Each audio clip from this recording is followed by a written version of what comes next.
những niềm riêng làm sao nói hết, như mây như mưa như cát biển khơi. Có những niềm riêng làm sao ai biết, như trăng trên cao cách xa vời vời. Có những niềm riêng lệ vương khóe mắt, như cây sau mưa long lanh giọt sâu. Có những niềm riêng làm tim thổn thức,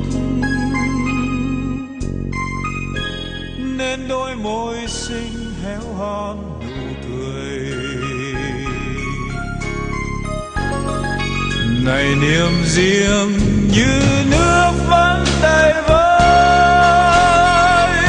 đâu đây vang vang tiếng buồn gọi mới. Ôi nỗi sầu đong chất ngất, như một ngày như mọi ngày, như vạn ngày không thấy đổi thay.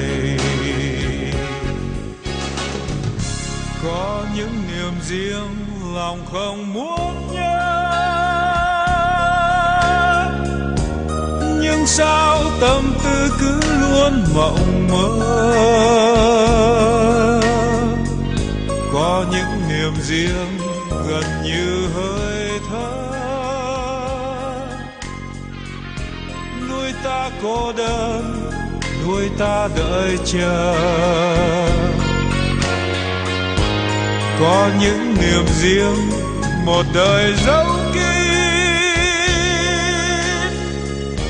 như rêu như dòng đắm trong bể khơi. Có những niềm riêng một đời câm nín, nên khi xuôi tay con chút ngậm ngùi.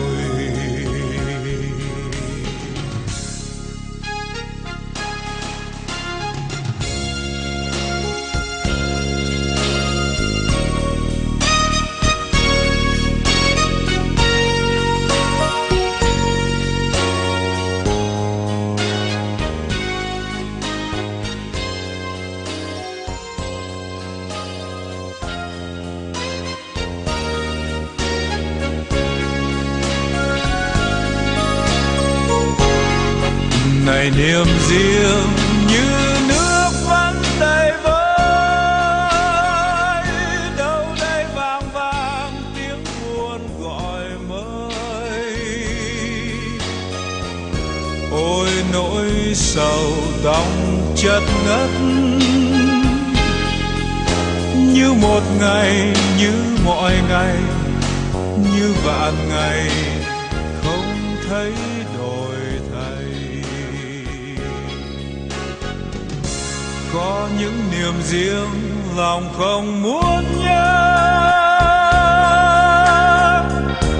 nhưng sao tâm tư cứ luôn mộng mơ. Có những niềm riêng gần như hơi thở, nuôi ta cô đơn, nuôi ta đợi chờ. Có những niềm riêng một đời dấu kín,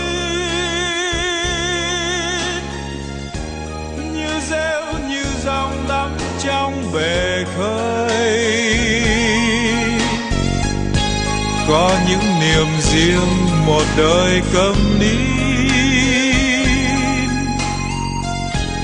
nên khi xuôi tay con chút ngậm ngùi. Có những niềm riêng một đời câm nín,